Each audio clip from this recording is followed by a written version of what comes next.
back to Great Day, Washington. Think you've done everything cool there is to do in the city? Maybe you haven't. Have you ever checked this out, Smithsonian and Associates? Okay, so I was going through it, and under the Culture and Ideas area, I found Kayaking the Potomac. So that's what we're going to do right now. Now we've got Judy here from Atlantic Kayak. She's a certified interpretive guide, 22 years worth of kayaking experience. So that's important because I need to feel safe, and so do you guys at home. But she brought a map today. That's how prepared she is. Talk to me a little bit about the map, because we are going to kayak on the river, but first we kind of need to set the scene. Okay, well today we're going to be previewing a program that we're doing in partnership with the Smithsonian Associates, and we're going to be kayaking right in Washington, D.C. What a lot of people don't realize is that Washington, D.C. is about 100 miles up from the mouth of the river. So if you start here, you'd have to kayak, or in the old days, row or sail 100 miles from the Chesapeake Bay to get up to Washington, D.C. So I own Atlantic Kayak Company, which is based in Indian Head on Mattawoman Creek right here. It's a beautiful tidal freshwater ecosystem, about 20 miles downstream from Washington, D.C. Nice. And now you brought a kayak. We're going to be in a tandem. This is kind of how the tours go, right?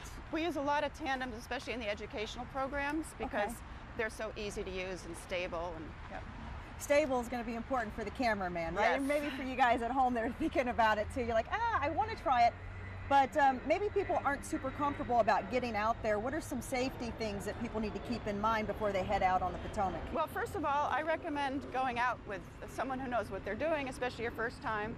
And actually the most common reaction I get from people after their first time kayaking is they can't believe how relaxing it is. So to me, that's just a real feel-good situation. Now, once we launch these boats and we're going to head downriver, what are we going to see? We're going to see Roosevelt Island right across the way here, and then we're going to paddle towards the Memorial Bridge. We'll see the Washington Monument, the Watergate Steps, the Lincoln Memorial, and on and on. And you've been doing this for 22 years. Does it ever get old, or is it something new? There's always something new. You always have different people, and the people who go kayaking tend to be very wonderful people, and I love doing all the research to prepare for different programs. And often on each trip I'll learn something new from one of the participants. So there's a lot of brain food, and then you get a good workout and you're outside. So it's kind of a win-win. It sounds like a win-win. Okay guys, when you see us again, we're actually going to be out on the water. We're going to get you that perspective from what it's like to see some of the famous landmarks from the Potomac. That's when we come back. So I guess I better get suited up. See you in a little bit. You are? Yes, this is awesome.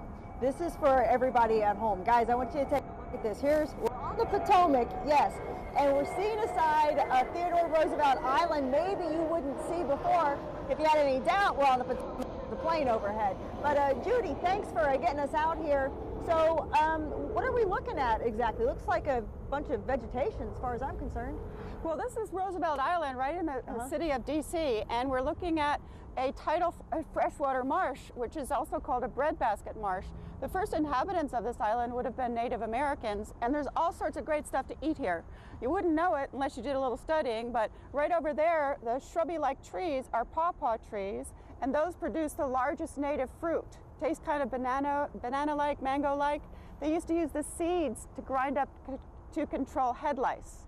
So lots of purposes for that. Right down here a little bit, there's a pickerel weed with that beautiful lavender flower.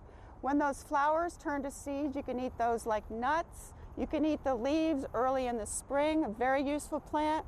Here's another one, they look very similar. Spatterdock, this one you can use the roots for flour. And when the seeds, the flowers turn to seeds, you can eat the seeds as well.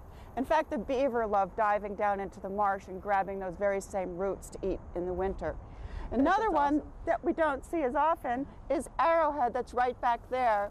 That's also known as duck potato, so you can imagine what the Native Americans use that for. And I think that's about it. And that's about, okay, you have something in your hand. Oh, what is that? I don't know if Dave can zoom in, it's kind of far away, but it's a little red, looks like a little red berry. These are rose hips that you can see. These are from wild roses. So I always wondered how Native Americans got their vitamin C, because there are no orange trees where I grew up up north. So they got it from, among other things, rose hips. So once the flower of the rose goes away, you'll see these rose hips. And they're very tasty. You can make tea out of them, jam out of them. You do not eat the seeds, but you can eat the outside part. meat. All right. It's very tasty. See, super interesting. This is stuff that, I just wouldn't really have access to this information. Okay, so now intern Sarah's along for the ride today, so I'm going to have her paddle me on down river. So, all right, guys, we'll see you in just a little bit. Welcome back to Great Day, Washington. Now, if you've been watching the show all morning, you know I've been promising a unique or different perspective on some famous DC landmarks. Well, there you go. There they are. You think you've seen every angle? Probably not. This is amazing. Judy, thanks for bringing us out here. Sure. You kind of had a unique story about the bridge also that's right over here. Well, a lot of people don't realize is that it was built as a drawbridge. It was the longest, fastest drawbridge at the time, 1923.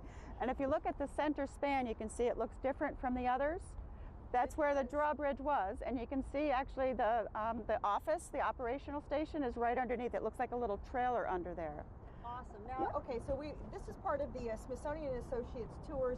The tours are so fabulous, guys. They are sold out. There is a waiting list, but that's why we wanted to bring you out here today, so you could come along with us. But you guys also offer some tours with Atlantic Kayak. Oh yeah, we do educational programs for youth and people of all ages, and we'll be going through October, the end of October, and then we'll start up again in May. Fabulous. So you want to be careful with cold water, so we just operate from May through October. The water is a safe temperature then. Well, thank you so much for bringing us out here. You obviously are very passionate about everything. She's literally been picking up trash as we're going along, so you're a great steward for the sport and a great steward for the environment. Thank you so much for bringing us out here today. Now we got to paddle upriver. I hope you guys enjoyed this unique perspective of our city. We love that, Andy. Thanks so much.